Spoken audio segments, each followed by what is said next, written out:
your money, your taxes, your truck, and your road to success in the trucking industry. This is Trucking Business and Beyond, the show that puts the money where it belongs, back in your pocket.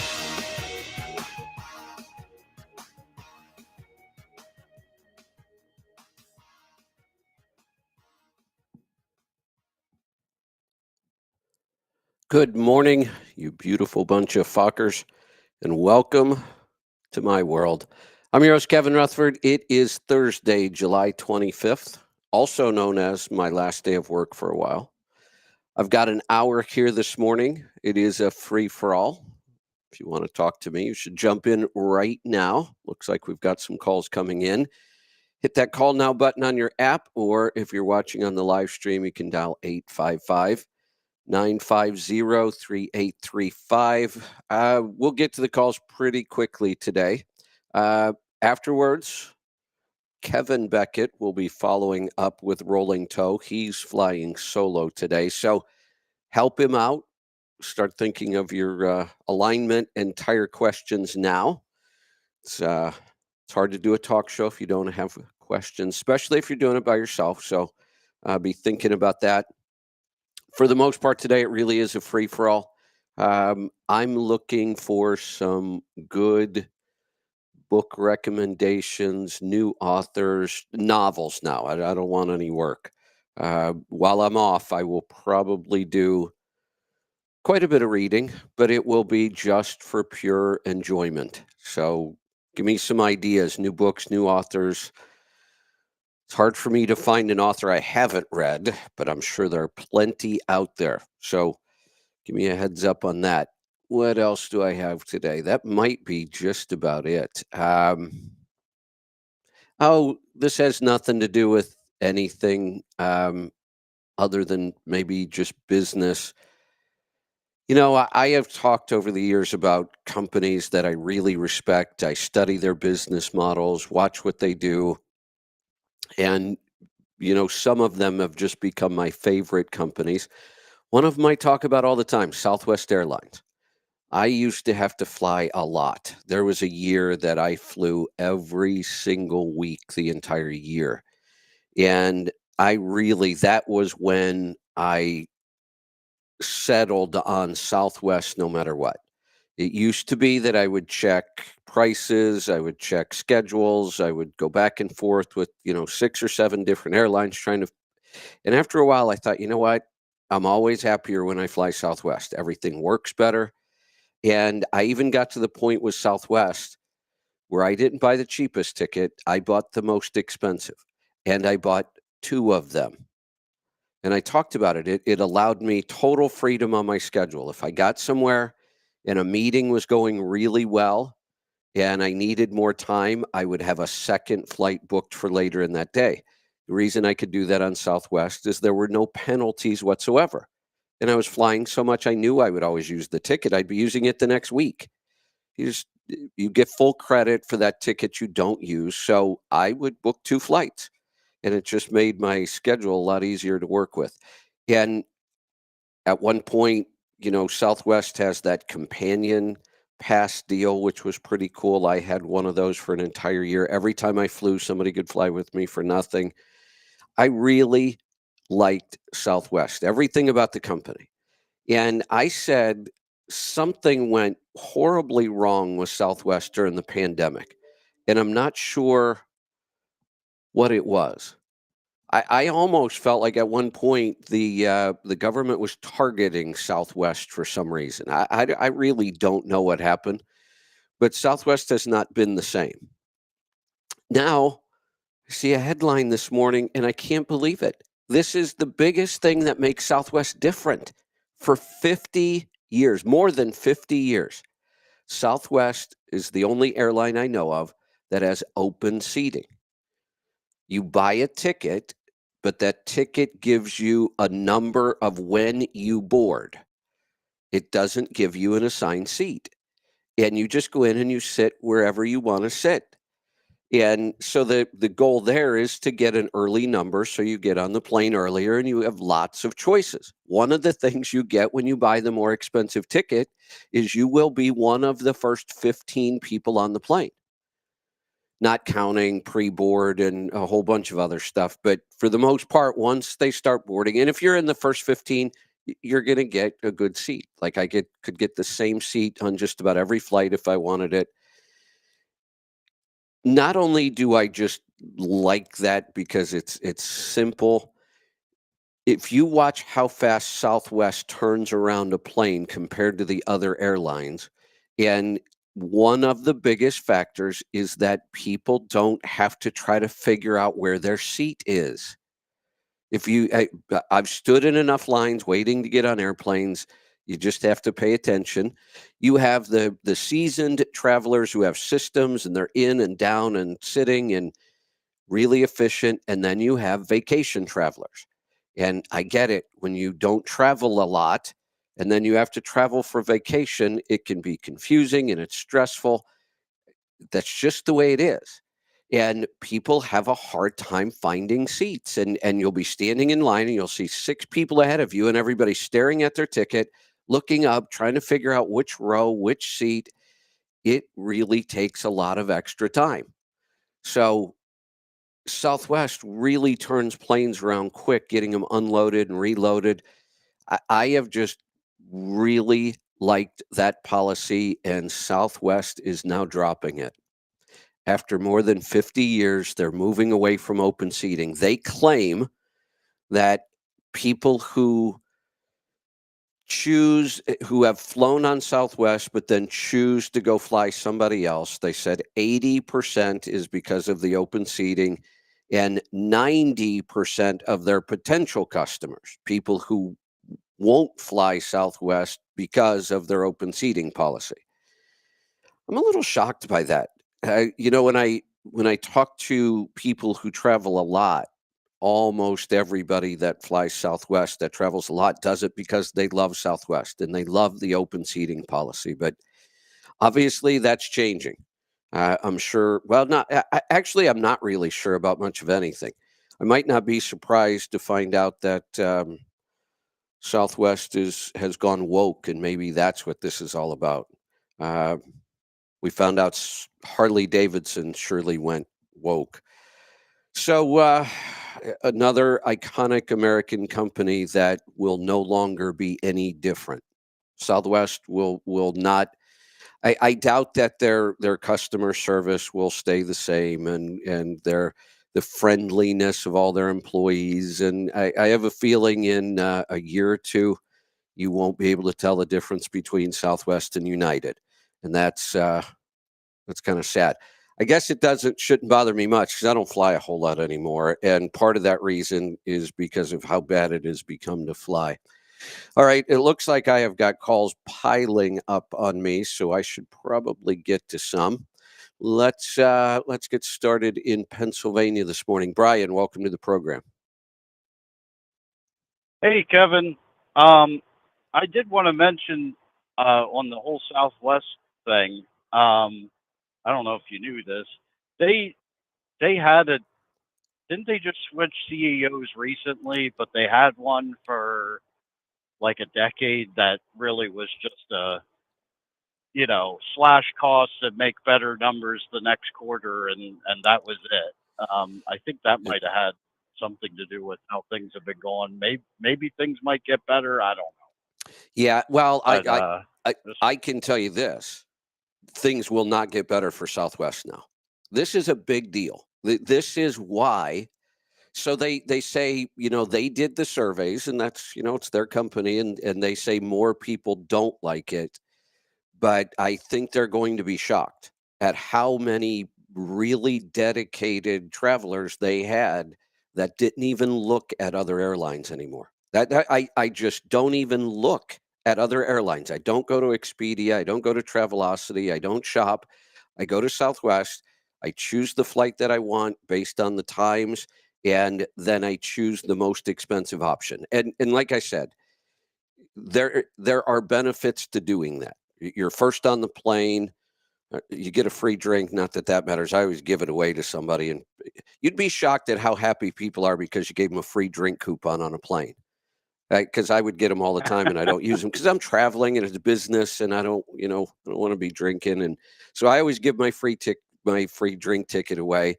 But then you can cancel your flights, you can switch your flight, no penalties, no nothing. You get credit for everything. You get like triple points when you take these tickets. So my free tickets built up much faster. When I was traveling a lot, it made total sense to do this, and it made my travel plans really easy. And I know a lot of business travelers that did that. They were just dedicated to Southwest. Now there is absolutely no reason to be dedicated to Southwest anymore. They're just like everybody else. So now I'll go back to shopping for price or a better time or whatever. And I may fly Southwest, but I may not. Right. Like I said, Um, they're not gonna notice my lack of business because I've probably only flown 4 times in the last 2 years. I used to fly 4 times a month. So it's not that big of a deal for me anymore. But this was always one of those companies that I just made an example of as a company that really stands out. And they are no longer standing out much at all. They're starting to look just like everybody else. Speaking of stand out, I took the test, and can I just say I didn't like the test, if that makes any sense to you? I wanted all the answers to like jump out. Yeah, that's the one. And there were so many that I was like, oh geez, I don't know. I do none Oh, of these things. I you, just w- ignore it. you know what that tells me about you? So What's that? we all have all 9. At some point, I do act more like a teacher than an advisor or an influencer. So we all have a little bit of all of these things.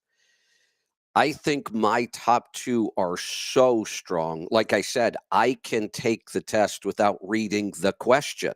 All I have to do is read the answers, and I know which answer is correct for me. I think my top 2 are so strong that's just the way I am, and I'm never going to get any 2 other than those 2. I have a feeling if you took the test again, you might even get different results. What I'm going to guess is that you have a really even mix of a lot of these. So it is hard for you to distinguish. Well, in this situation, I might do this, but in that situation, I'm leaning a little more towards this. Whereas mine, it's like, nope, it's that one. Yep, it's that one. So I just think that you might just have a really good mix of all of these strengths. Yeah, that makes sense because I had a friend take it, and he was like, his bar graph was a lot more, delineated or whatever. Yeah. Um, but my number one was definitely a standout, and that was connector. Um, so I'm So gonna I I'm don't gonna take. Go ahead. I don't know if this means anything or not, and I don't know if I could find. I might reach out to Standout and see if they have statistics on. I'm sure they do. Whether or not they'll share them, I don't know. Um, what is the most common combination? I'd like to know that. What's the least common combination? That'd be interesting to know. And then I might even like to dig a little further because for some reason, and I don't know if it's trucking or if this is just one of their more common. I get people that have connector a lot. That seems to be a really big one. I'm wondering if maybe that's skewed in trucking for some reason. I don't know. Be interesting to get some of these statistics. I might reach out to them and see if I can do that. Yeah, maybe connecting people is like connecting a load from point A to point B. I don't know. Yeah, maybe there is Um, something like that. That'd be interesting. my my second was Pioneer, and a really really close third was Equalizer. Okay. So So Pioneer being second, that's Pioneer's a pretty clear one. That when there is, and that's mine. There's not a whole lot of ambiguity there. So, do either one of those feel right for you? You didn't really, like you said, the test was, well, I'm not sure this one, maybe that one. But once you see those results, does it make any sense? Yeah, so like on the connector, I'm gonna claim credit for this again. I know it would have happened anyway, but long many years ago, I posted on Facebook, Joel, when are you gonna set this Kevin Rutherford straight Oh, there you on go. these Volvos? And It- here, See, yeah, you are a and connector. Look at the results. I mean, and that's a big thing. yeah, and I'm not as much of a pioneer as I want to be. I have all kinds of crazy ideas in my head, and but I ended up buying one of those old Ploger trucks as a spare truck while I put a new engine in my glider, and so I'm like it's like a dream fulfilled. Even though I might want to sell it to you. We'll have to talk about that. Yeah. But it's like, oh, it's the 6x2 and the adapted. I got to have all the new stuff. Even when I have the old stuff, I want the new stuff. But yeah, and then equalizer. Yeah, if I understand that right, it's kind of like there's a lot of things I do that it's like, well, this is just it's the right way to do it. Right. Whether Right. it makes Yeah. sense or not. Yeah, that's what that So is. You yeah, you want to make sure everything's kind of fair and equal, and yeah. So um, it's really interesting. The more and more people that fill this out, and you start to see the patterns. But I think that what you described, I've had happen a couple other times, and it's hard for me to understand because I'm the opposite. I look at them, and there is always a single answer that is very clear for me. And when I started hearing this, I started thinking, why would that be? And then it dawned on me, well, it's just that you have a broader mix of these skills that are close for you. And that's, I would say, that's probably a good thing. I mean, all of these skills are valuable and important if you understand them and know how to use them. So having a more even mix of all of them could be a really good thing. I tend to make people yeah. crazy. I mean, people get a little crazy around me. They I tend to attract people in, and they do want to be around me. But after a while, if you're around me too long, I think it gets a little crazy for people. It's just the way my brain works. Yeah. Well, you keep talking about buying an old mechanical single axle, but I think what you really need to do is jump on board with this Volvo technology. But I know you're not going to buy a new one, so just buy mine. It's a Well, DNM well, wait a minute. Wait a minute. D11. Haven't I been clear about why I want this truck? Well, you can't be on the radio promoting all this new technology and not use it. Come on. Oh, yeah, yes, I can. I absolutely can, and I'm going to.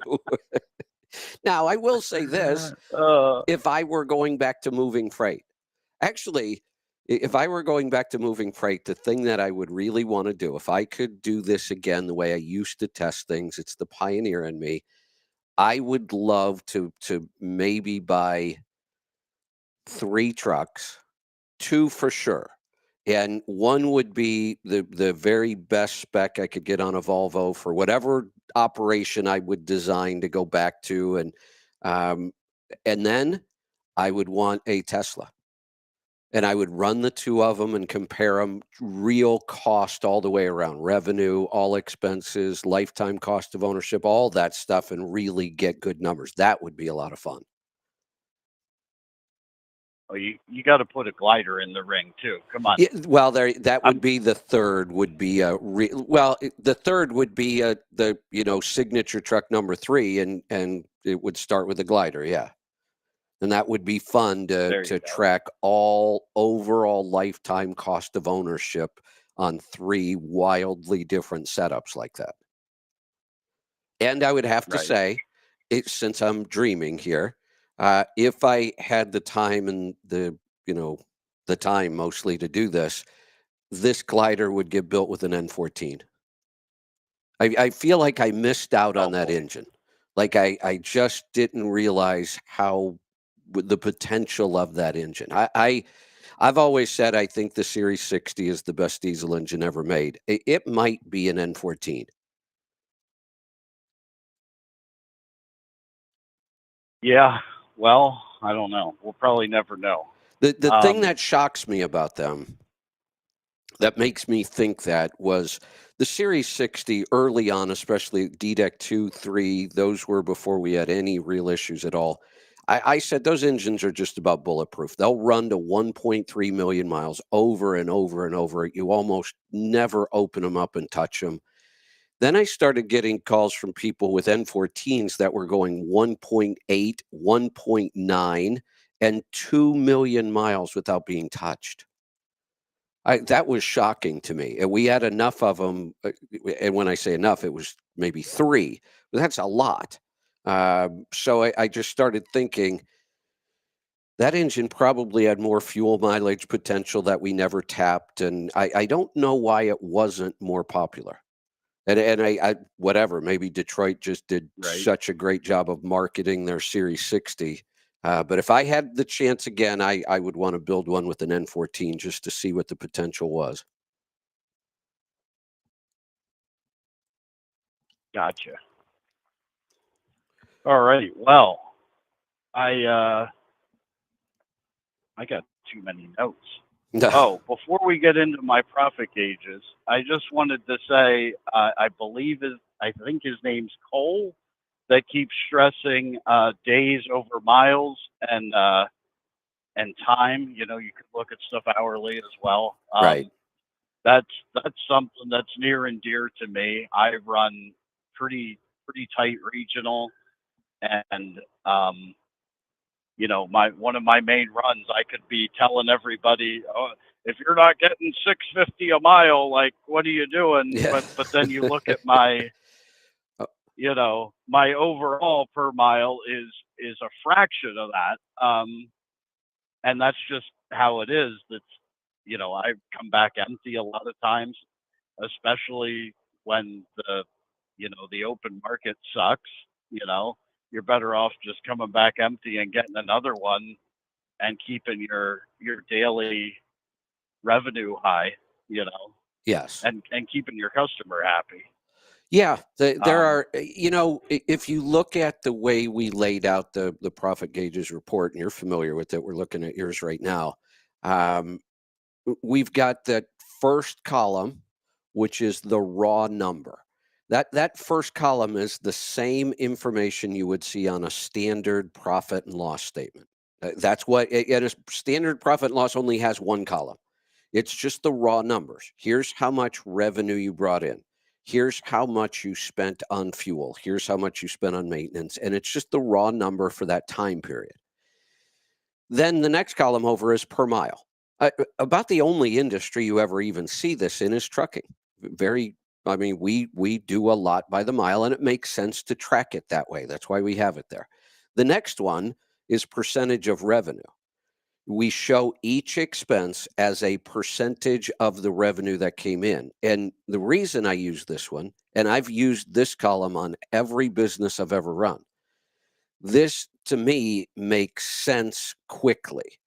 And what I mean by that is if I'm looking at cost per mile and my revenue is $2.72 a mile, my fuel cost is 57 cents a mile, what's left over? The math is not easy in my head. It's not horribly complicated, but it takes more time for me to think through every line. Once you look at this as a percentage of revenue, now everything is based on a dollar because percentage and dollar is the same scale. So now when I say and I'm looking at your report right now, for every dollar of revenue you generated in 2024, 13 cents of that dollar went to maintenance. Isn't that easier to understand? yeah. Yep. So that's why I use percentage of revenue, and every business can use that. And like I said, I've always used that. In trucking, I use both. when I look at these two together, I start to get a better understanding of how time is affecting everything. And then the fourth column on the left or on the right, we give the monthly average for all of this stuff. So as the year goes by, you can start measuring, well, how am I doing against my average for the month? So that's why a lot of thought went into laying out this business report. And I was kind of proud of it because honestly, I can't build this in the most popular accounting program in the world, QuickBooks. You can't build a report like this. It's impossible. Yeah, and I agree. I'm not critiquing profit gauges. I'm just saying people need to be careful when they focus only Oh, on absolutely. revenue per Right. mile. Right. And that's why we give them all these Um, different ways of looking at this. We don't want them to get locked into one thought process. There are multiple ways of looking right, at your right. numbers, and that's what we're trying to get across in this report. Yeah. So, couple notes on this. I had Angie send you 2023 for comparison, So but you would have to compare that with a grain of salt what because I saw that already. the Like, 20. did you buy Okay, yeah. did you do Like, 3 in frames in 2023? What the hell was going on? well, no, that's the crazy thing. So, okay, first off, 2023, that's more of a tax prep statement than a real operation statement. I'm not going to You know ask what any I mean? questions about that. Yeah, I know nothing. Yeah. Yeah. Well, no, I mean, I have a phone bill in there that's crazy. That's, that I don't track those until the end of the year because they're not, they're Yeah, not really right. related to what my actual operational expenses. So yeah, there's some goofy stuff in there, but I mean, honestly, my whole owner operating career, I've been, I've been with you guys, and of course, I work on fuel and maintenance. It's always high. It really is. It even with my old truck and this truck and 2023. No, the biggest major thing I did a head gasket, which cost like $4,000, but everything else was just you Holy know cow. little break fix stuff. You're And well, and I put some chrome on too. I mean, come on. Uh, your shop must love you is all I could say. they should be buying me pizza. Exactly. That's right. Yeah. And I don't, and I don't go to the dealership. That's not $200 an hour or anything. That's Now, right around 100. now on the good side, both 2023 and 2024. Oh, wait a minute. Where am I? Oh, Yeah, here's here the we bad go. news on 2024. Your That rates are really strong still.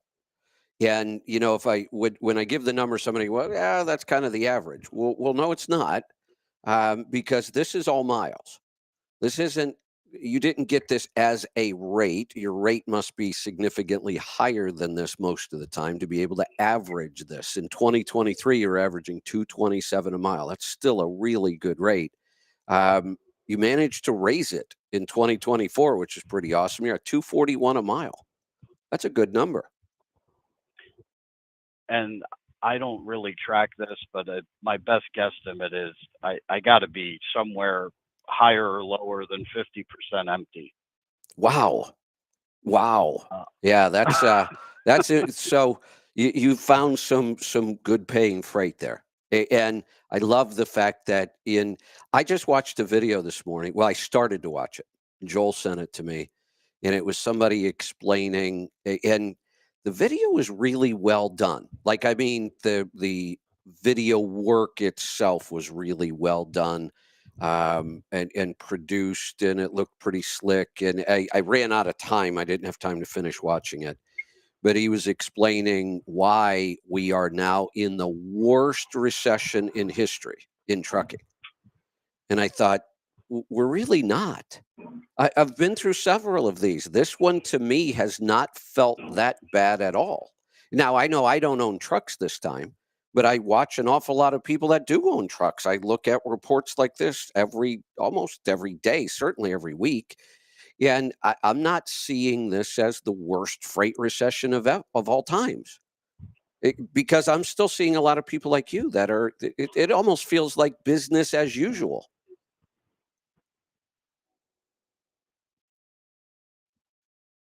I mean, I'm struggling to, and I know part of it is I'm spending too much at home, and you have inflation at home, and you Uh, have crazy inflation on the business side. See, But let me I mean, address thank that. God I have the freight I do. That's a really good point. Yesterday, I posted, or sometime this week, I posted the ads are back for lease purchase programs. I hadn't seen any of these in quite a while, and I think it was because everybody was so busy and we were booming in trucking, and I don't know, but they kind of disappeared. So I see this ad for a lease purchase program, and this is their new rate, $1.40 a mile. And I said, "Oh, wait, hold on. Now I know I'm hoping there's a fuel surcharge somewhere, although their ad didn't talk about it. I don't know why you wouldn't. At least put plus fuel surcharge. They didn't even do that. So I'm going to run the numbers based on what they put the ad out there. And a fuel surcharge wouldn't make much difference in this. $1.40 a mile. And everybody said, well, that's what these things have always paid. I get that, but look around. There's inflation. Rates went through the roof. Why would anybody sign one of these things now at $1.40 a mile? And I did the math. I took Matt's numbers. Well, you're going to have a hard time beating Matt's numbers. They're pretty darn low. He operates like 86 cents a mile. Now he's got slightly higher insurance and a couple other things, but not that much. So then I took what an average lease payment would probably be on that truck, and by the time you put in the lease payment and cost, there was like 22 cents a mile left. Now that's if everything goes right and you're really, really good at managing your expenses. And somebody signing a lease purchase is not going to be really good. We're back to, you know, uh, 13 cents a mile, like I calculated once that somebody was making in one of these things. And I posted it and I got some pushback on it. Like, well, this probably has a fuel surcharge and it's not that bad. And they've always been like this. Well, I get it, but our economy changed. Things are really expensive right now. Yeah, and here's the bad news. I did not include in this year to date the new engine I put in and the Volvo I bought. So Oh, well, there you go. Yeah. Fortunately, I had a bunch of 0% credit cards to pay for those. Yeah. Because if you subtract 32,000 and 18,000 from my profit there's not a whole lot left. Yeah, exactly. Yeah.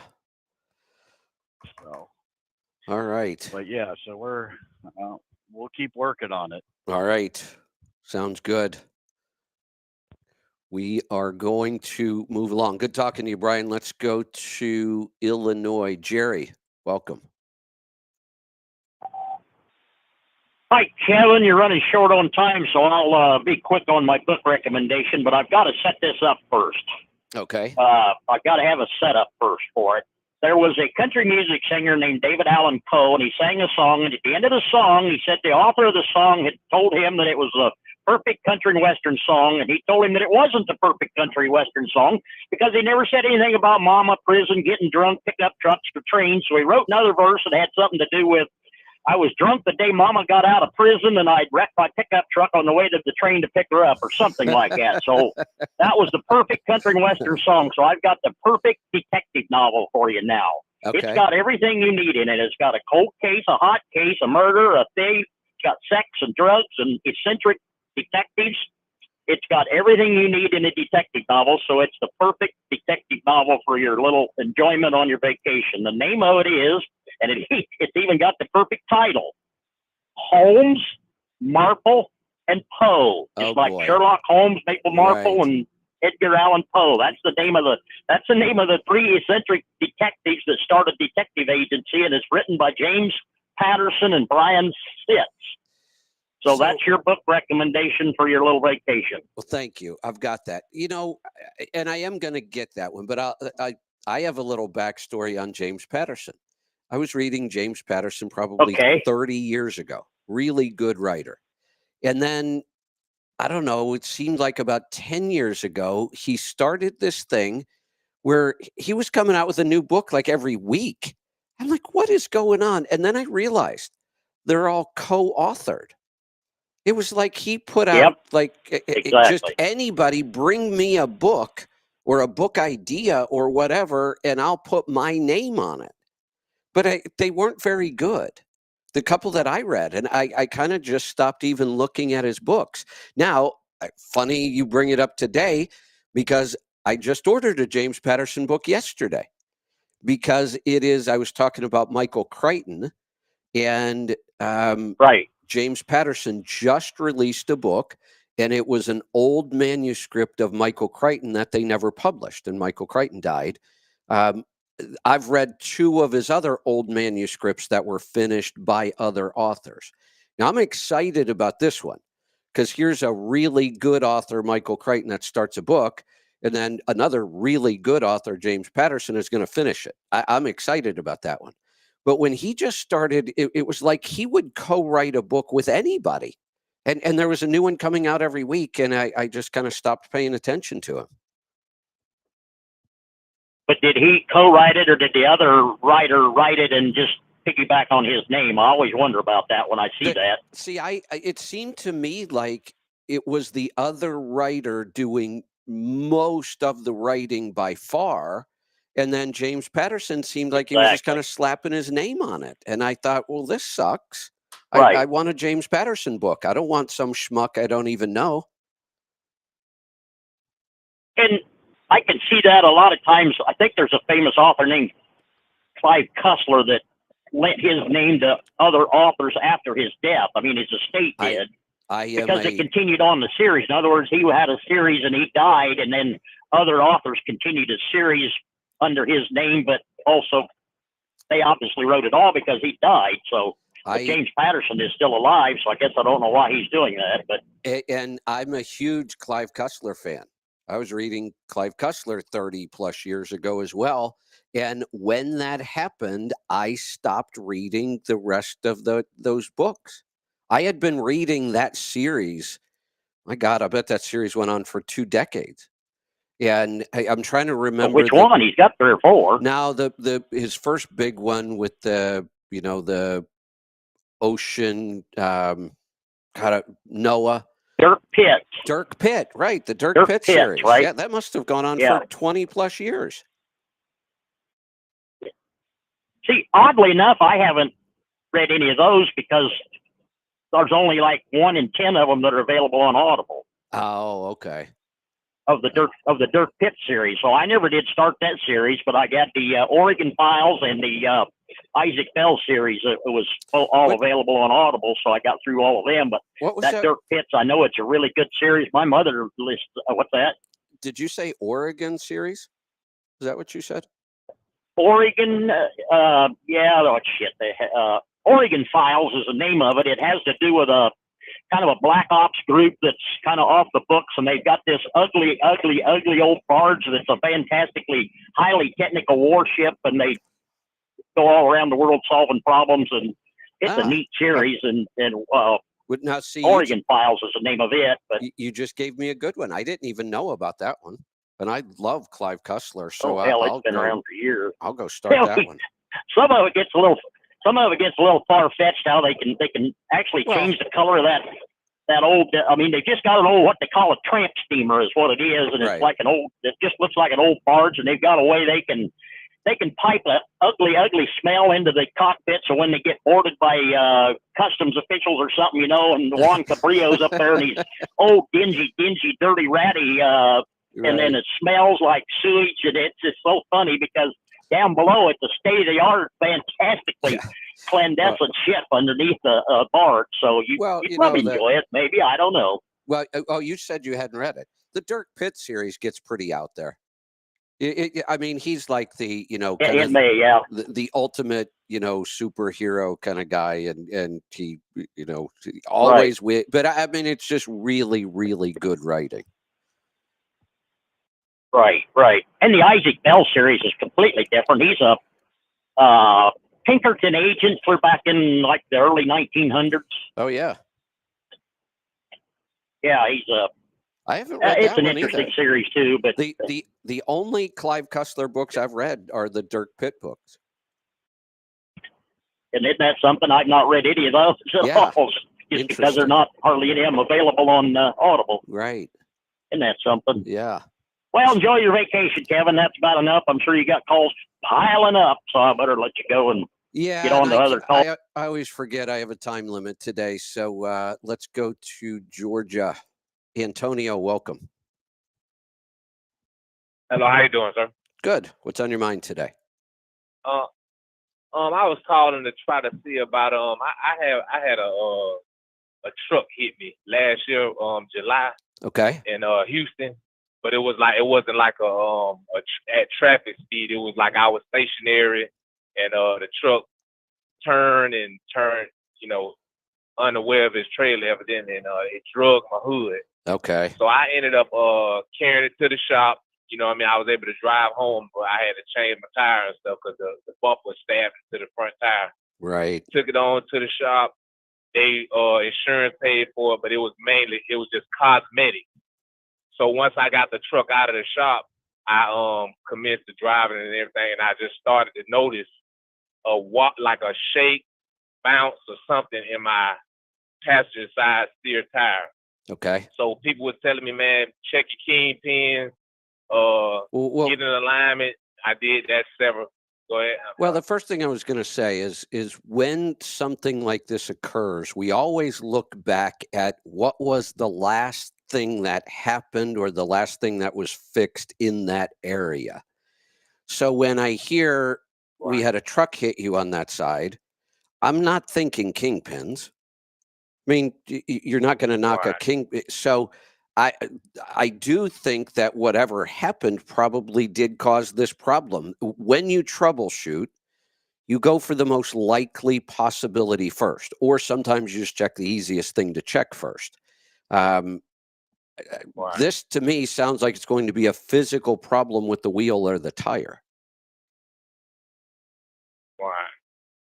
Now, yes, I did the opposite. I went expensive, like, cause I'm preferably a new owner. I've probably been driving 3 years or so, with my own truck, and so I done bought all type of stuff. Man, I got the whole axle, but then I'm like, I don't know if it's gonna be that. So here's what I would have done.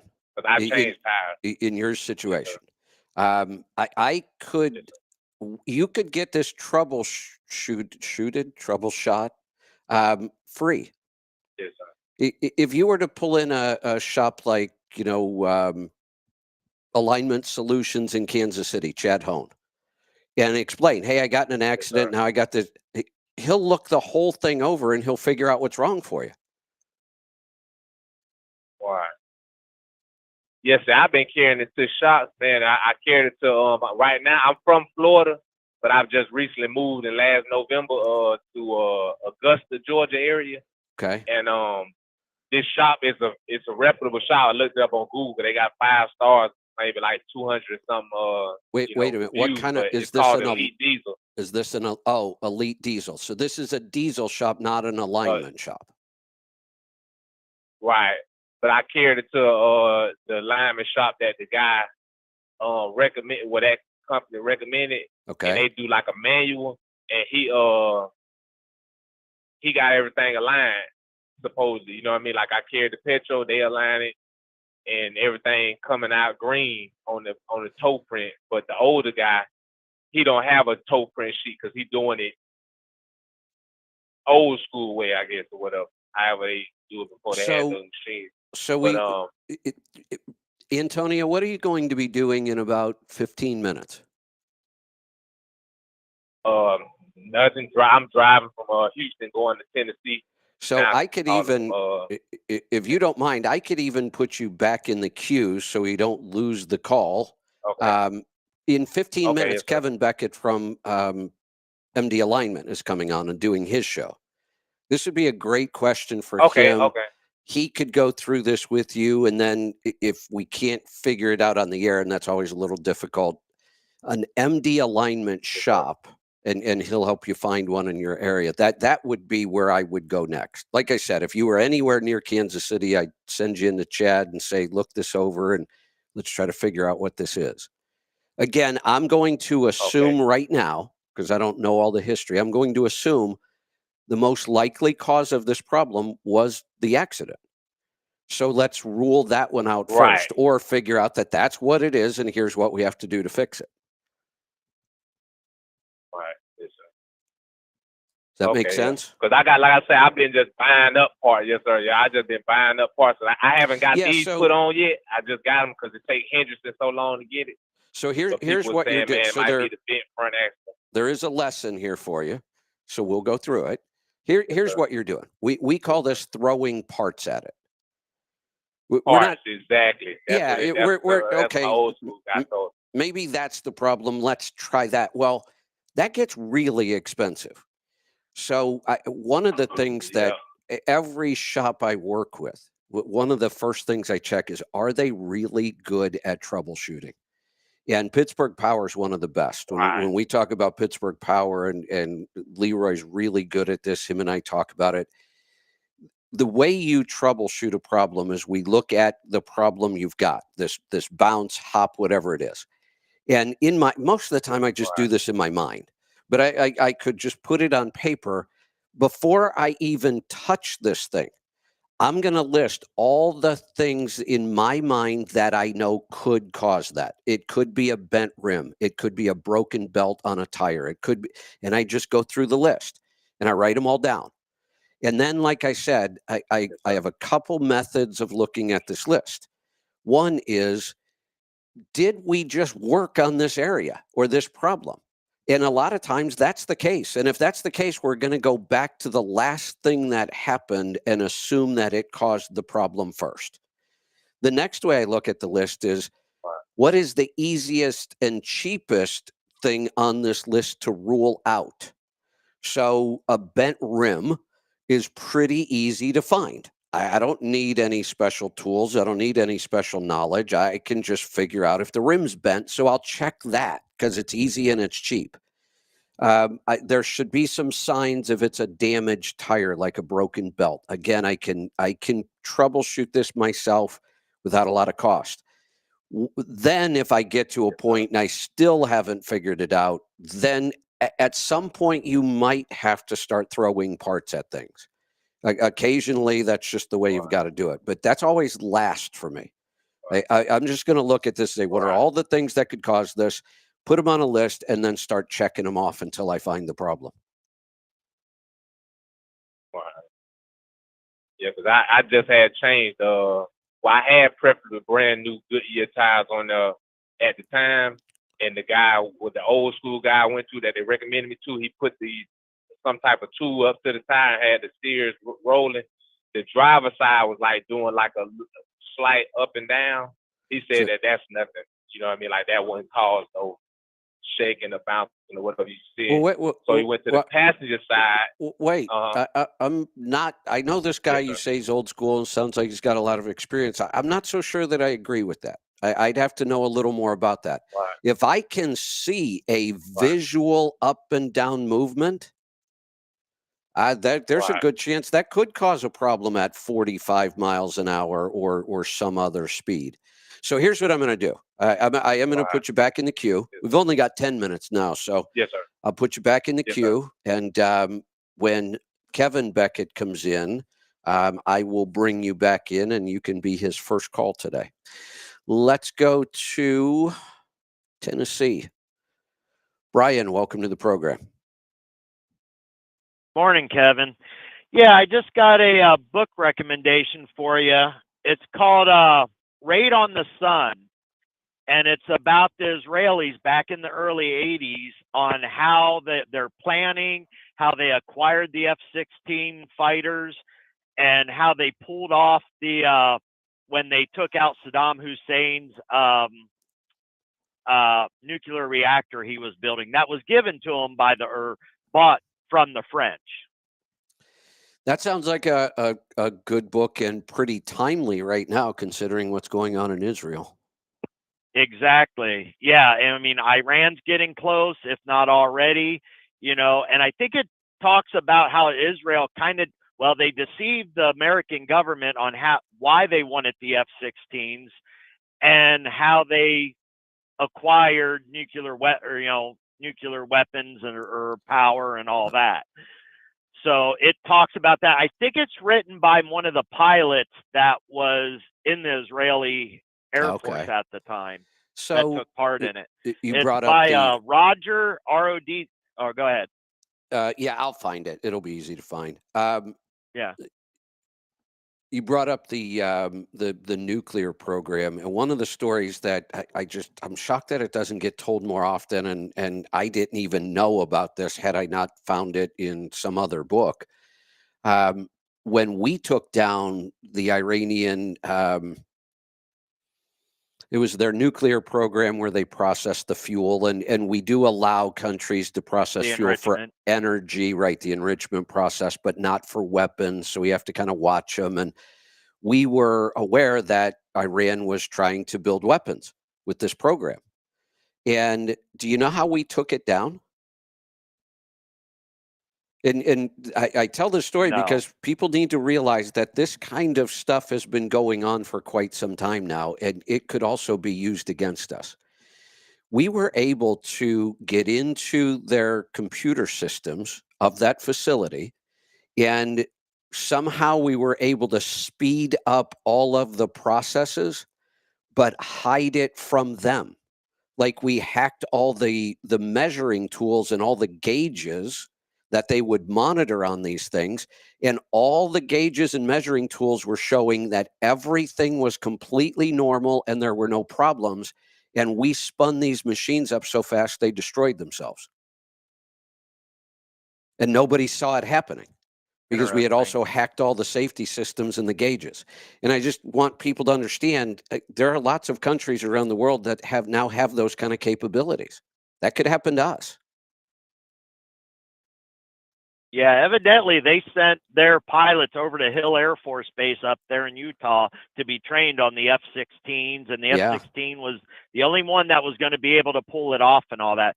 But the other day you were talking about some, I don't know, a podcast or something that's like really getting into stuff and exposing stuff, but you didn't say his name. I didn't catch it.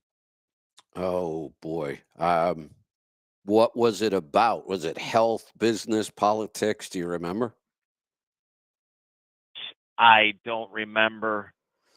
The person who comes to mind right now, but I don't remember like promoting his podcast or talking about it in that way, would be Joe Rogan.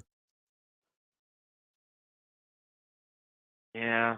I can't even remember what you were really concentrating specifically that he's really exposing it, recently. Maybe I was, and I don't, this may not even be a podcast. I might have been talking about Callie Means. It may not be. So okay. I had Casey. Okay, I'll go check that out. I had Casey Means on the show, and Casey Means she's a doctor and brilliant career, and she's really young, like top of her class at Stanford Medical School, and really a lot of accomplishments in the medical field for how young she was. And she walked away from it all, and now she exposes how bad our medical system has become. And she's now operating kind of as a functional medicine doctor these days. Her brother, Callie Means, was a kind of a food industry executive, worked at Pepsi for a lot of years. He now exposes all the basically corruption and what goes on in the big food world and how unhealthy it is and how the entire system is just designed for profit. That maybe there's so many people I talk about like that it's hard to know unless I know what topic we were talking about, who it might have been. And one last quick thing, Clive Cussler, The Sea Hunters. Did you ever listen to that one? No. I'm putting that one down too. Well, you know The what? Sea Hunters. Maybe I did. That one sounds Sea a little Hunters, more familiar. There's Sea Hunters 1 and Sea Hunters 2. That's actually real life. His Then I books didn't. actually fund the projects to go hunting for all these, like Lusitania and yeah. different World War or like Civil War ships, Vicksburg and whatever. They're actually the ones that found the SS Hunley in Okay. Charleston. You know what? So, Boy, that sounds really familiar.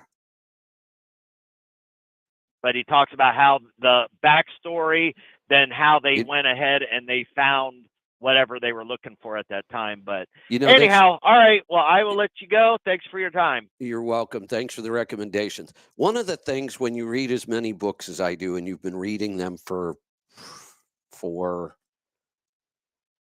decades, because I started reading really young, and I started reading a lot right off the bat. So about 5 decades I've been reading. You absolutely can forget which books you've read and which books you haven't read, and especially when you have authors that are putting out 30, 40, 50 books over their career. And then the one thing that used to drive me crazy is they would bring back a book and put a different cover on it.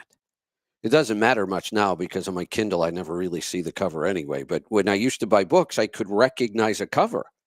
And I'd see a story by one of my favorite authors, and I wouldn't recognize the cover, and I would buy the book, and I'd start reading it. I was like, wait a minute, I already read this one.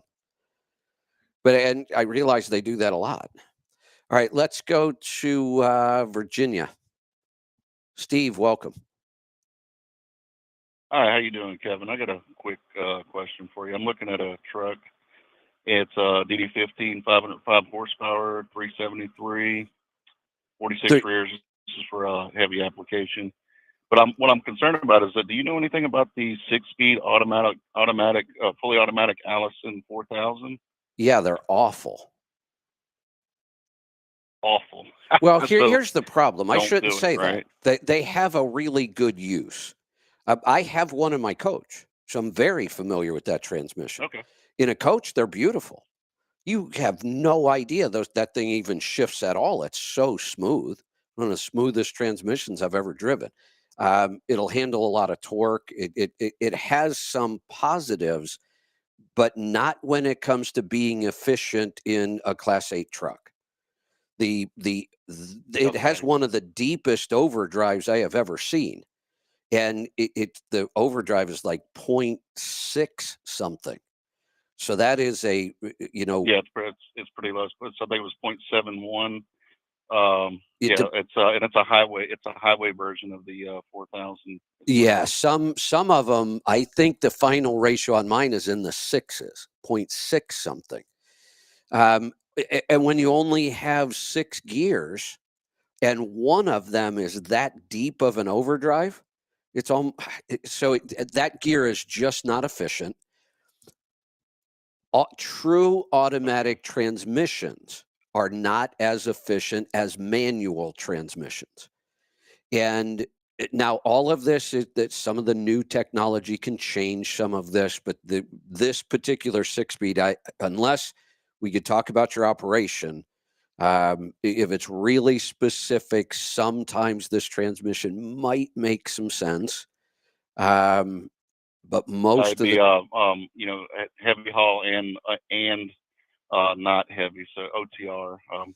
So I don't know. No, that's probably be very bad fuel mileage. That's not specialized enough that this transmission would make any sense for you whatsoever. And there was something else about the truck I caught before you even mentioned the transmission. Tell me what else about the truck.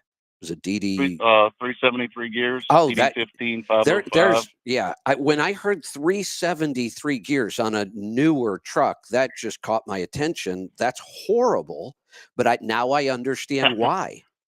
That is about the only gear set that, or even 390s, that's going to work, because this overdrive gear is really the final gear you have to run on the highway. You can't run this thing in fifth. Yeah, and he told me it was lifetime 6.1 at 70, always overweight. So I'm like, too bad. No, it's awful. That's awful. No, it really is. Yeah. There's no way I would ever be happy with that. And I understand why. These are just not good specs for being efficient. That transmission's heavy. Right. It's expensive.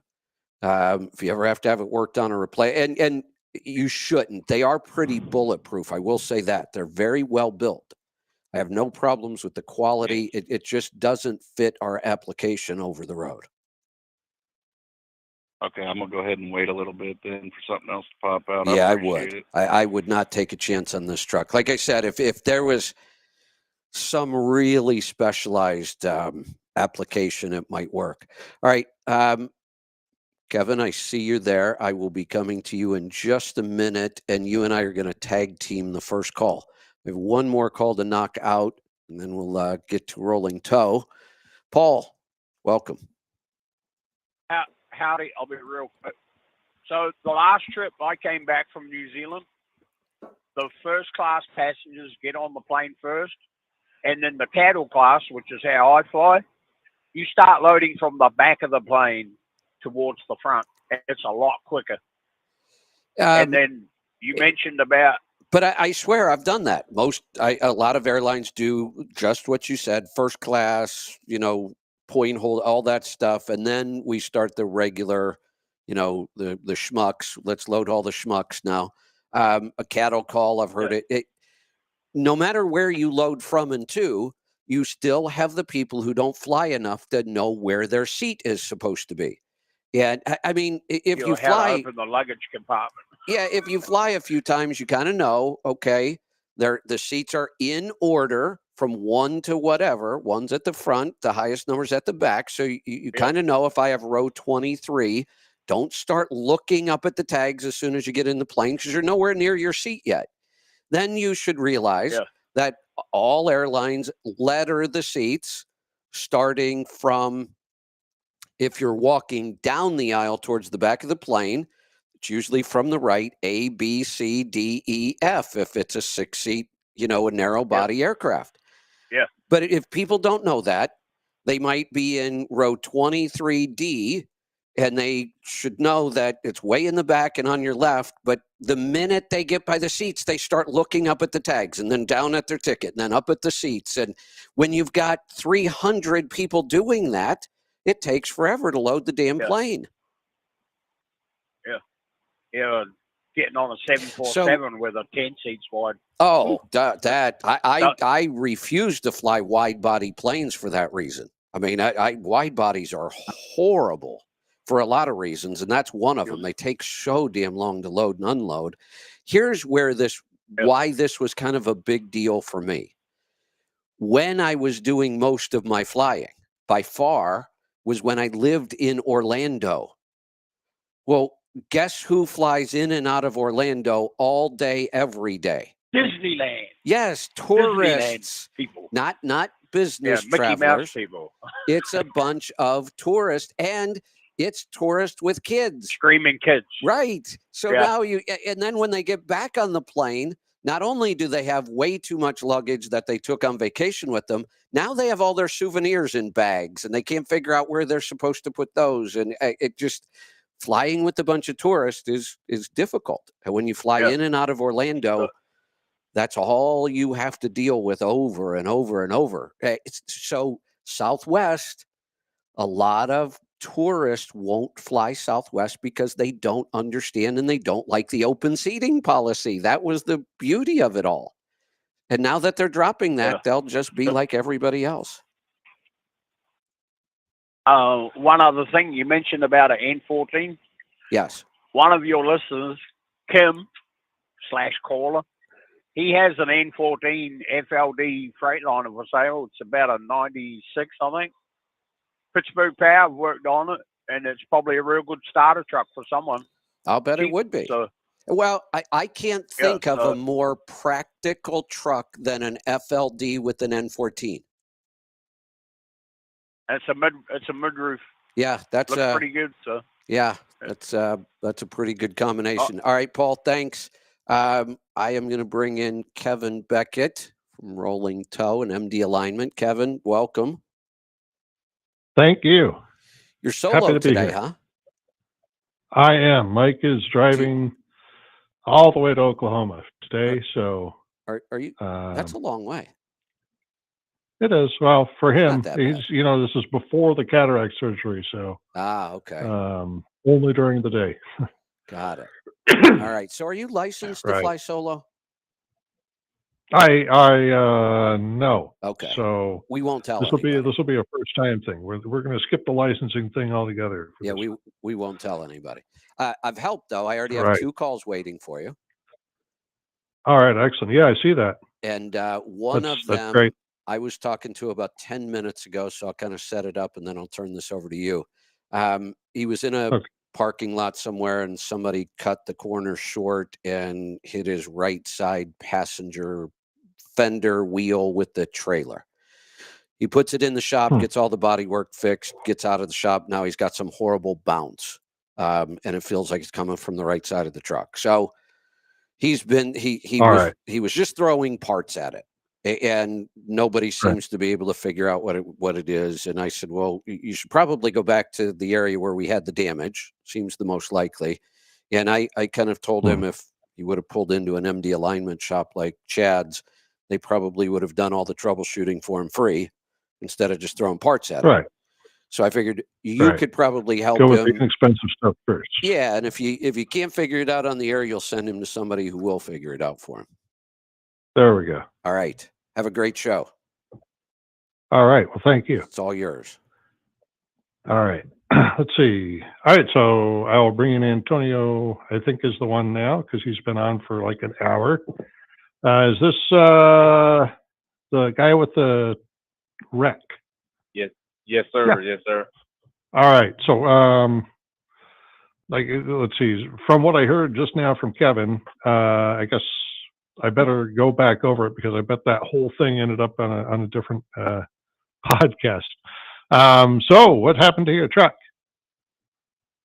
Okay, I was in Houston at the Loves with the Blue Beacon, a 610 loop, and stationary like he was speaking earlier. But another truck driver had pulled up, made a right turn, and ended up turning too short, and drug, hit my hood, dragged the hood where his trailer tires ended up side by side with my steer tire. Bent smashed up the bumper, the hood, the light, the hood mirror, stabbed my tire because the bumper stabbed into that steer tire. So anyway, long story short, I got that bent out. Okay. When you say what happened to the tire? It was changed. Yeah, I didn't change it twice actually. I changed it then. What about the wheel? But at that time, no, I didn't change it. Talking about the rim? Yep. No, sir, I didn't change it. And does the wheel happen to still be on the right side? Yes, sir. Okay. All right. Keep going.